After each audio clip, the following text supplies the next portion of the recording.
अनुभव में अली गुलाम खोसो की रिपोर्ट मुताबिक फार्मलैंड कंपनी पारा हाइब्रिड मिर्च हाइटकुन ते तफसीली सेमिनार। अनुभव में फार्मलैंड कंपनी की तरफा हाइब्रिड मिर्च की वैरायटी हार्टकुइन बाबत अहम सेमिनार मुनक़द किया वियो, जंहिंमें इलाइक़े जा नामियारा ज़मींदार, डीलर ऐं कंपनी ऑफिसर वॾे तइदाद में शिरकत थी। सेमिनार जो मक़सद मक़ामी आबादकारनि खे जदीद ज़रई टेक्नोलॉजी, बैनुल अक़वामी मयार जे हाइब्रिड बिजनि संदन नवन तजर्बे बाबति आगाही फ़राहम करणु हो।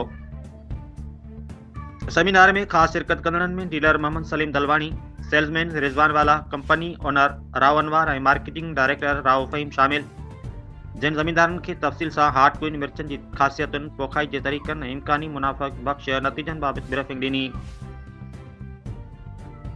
उन मौक़े ते इलाइक़े जा नामियारा ज़मींदार सदर जमाली, भुट्टो जमाली, इरफान खोसो, अली गुलाम खोसो, मुजतबा खोसो, राज अलीगारी, एजाज खोसो, शाहिद खोसो पिणु मौजूदु हुआ। शिरकत कंदड़ ज़मींदारनि पारां सेमिनार खे इंतहाई फ़ाइदेमंद करार ॾिनो वियो। चयो वियो त अहिड़ा प्रोग्राम इलाइक़े जे ज़रई तरक़ी लाइ इंतहाई अहम आहिनि, छो त जदीद बिजनि ऐं साइंसी तरीक़नि सां पोखाई न रुॻो पैदावार में इज़ाफ़ो आणे थी, पर ज़रई मईशत खे बि मुस्तहकम बणाए थी। मार्केटिंग डायरेक्टर राव फ़हीम पंहिंजी ब्रीफिंग दौरान चयो त हार्टकुइन हाइब्रिड मिर्च हिन वक़्त जी ज़रूरत मुताबिक़ तयारु कयल जदीद वैरायटी आहे, जेका मौसमी चैलेंजनि जो बहितरीन मुक़ाबिलो करणु, वधीक पैदावार ॾियणु ऐं मार्केट में सुठी क़ीमत हासिल करण जी सलाहियत रखे थी।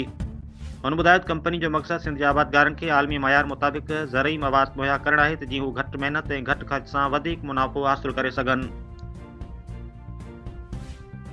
ज़मींदारनि पारां सेमिनार में मुख़्तलिफ़ सुवाल बि कया विया, जिन जा तफ़सीली जवाब कंपनी जी टीम मुहैया कया। प्रोग्राम जी पुॼाणी ते शिरकत कंदड़नि कंपनी जी कोशिशुनि खे साराहियो ऐं उमेद ज़ाहिर कई आहे त मुस्तक़बिल में बि अहिड़ा सेमिनार थींदा जेके ज़रई शौर वधाइण में मददगार साबित थींदा।